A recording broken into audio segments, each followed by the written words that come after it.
देर रात बहादुराबाद क्षेत्र में पुलिस और बदमाशों की हुई मुठभेड़ का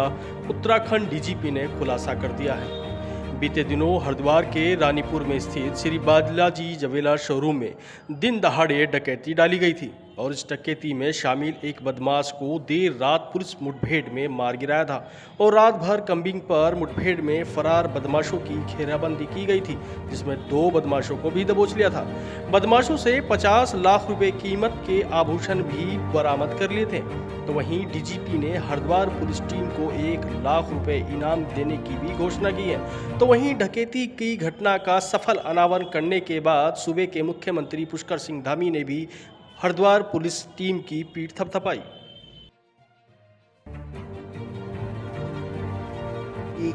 ये जो एक तो जो घटना हुई थी 1 सितंबर को हरिद्वार में, ये इतनी बड़ी घटना थी पूरे प्रदेश के लिए, एक तरह से सिर्फ पुलिस विभाग के लिए नहीं, सरकार के लिए भी एक बहुत चिंता की बात थी। और इसमें जिस तरीके की बाद में प्रतिक्रिया भी आई, कई लोगों ने इसमें पुलिस पे, सरकार पे और हमारे प्रदेश की अपराध और कानून व्यवस्था पे सवाल भी उठाए, चिंतन भी किया, आलोचना भी की। जायज़ बात है, होनी भी चाहिए जब ऐसी कोई बड़ी घटना होती है। पर मुझे लगा कि चूंकि इसमें जिस तरह से काम हुआ है और हमारी टीम ने खासतौर से एसएसपी हरिद्वार के नेतृत्व में जो हमारी टीम इस घटना के खुलासे में लगी थी, तो जिस तरह से कल रात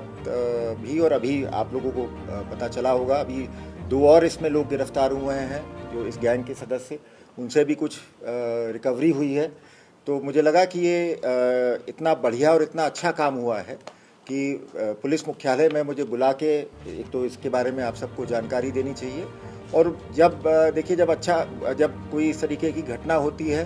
तो जिस तरह से पुलिस की कार्यप्रणाली के सवाल उठते हैं, तो मुझे लगता है शाबाशी भी उतने ही खुले कंठ से पुलिस को मिलनी चाहिए, हमारी टीम को खास तौर से, जिन्होंने इसको एक चुनौती के रूप में लिया।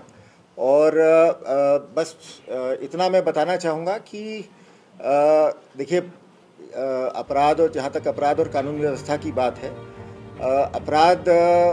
तो होगा समय समय पे, बदमाश और जो इस तरीके के गैंग्स हैं समय समय पे वो दुस्साहस करेंगे। और मैं समझता हूँ इस बार चाहे उत्तर प्रदेश हो, चाहे कोई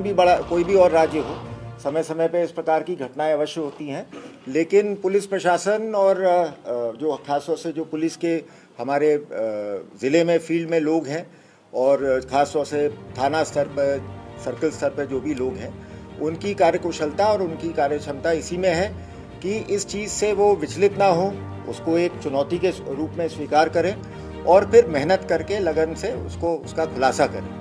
और मैं बस इतना ही कहना चाहूँगा कि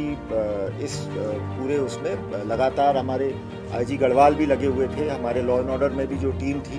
वो भी लगी हुई थी। और ख़ास तौर से विशेष रूप से मैं मुक्त कंठ से प्रशंसा करना चाहूँगा हमारे एसएसपी हरिद्वार साहब की और उनकी टीम की, उनके एसपी सिटी, उनके एसपी क्राइम, जो थाना अध्यक्ष हैं बहादुराबाद के, कहाँ हैं, राठौर, हाँ, ये टीम के लोग खड़े हैं जो इस घटना में सारे शामिल थे। और इसमें मेरा काम इसमें मेनली यही है कि इनको शाबाशी देने के लिए मैंने यहाँ बुलाया है इसमें। और मैं साथ साथ ये भी कहना चाहूँगा कि जब ये घटना हुई थी तो माननीय मुख्यमंत्री जी ने स्वयं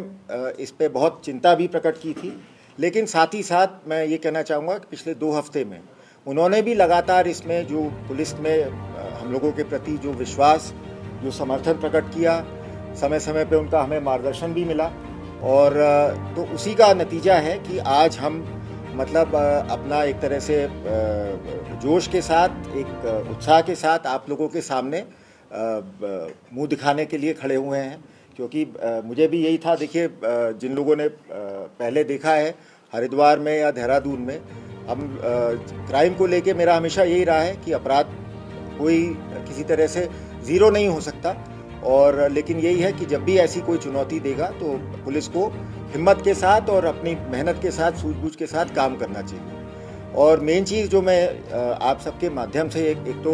उत्तराखंड की जनता को ये विश्वास दिलाना चाहता हूँ कि अपराध और कानून व्यवस्था के बारे में हमारे उत्तराखंड पुलिस का जो कमिटमेंट है उनके प्रति, जो हमारी जिम्मेदारी है उनके प्रति, उसको हम भलीभांति समझते हैं और उसको निभाना भी हमें आता है। तो एक तो विश्वास रखें कि जब भी कभी कोई ऐसी बात होगी तो आपकी पुलिस आपका दुख दर्द दूर करने में, आपकी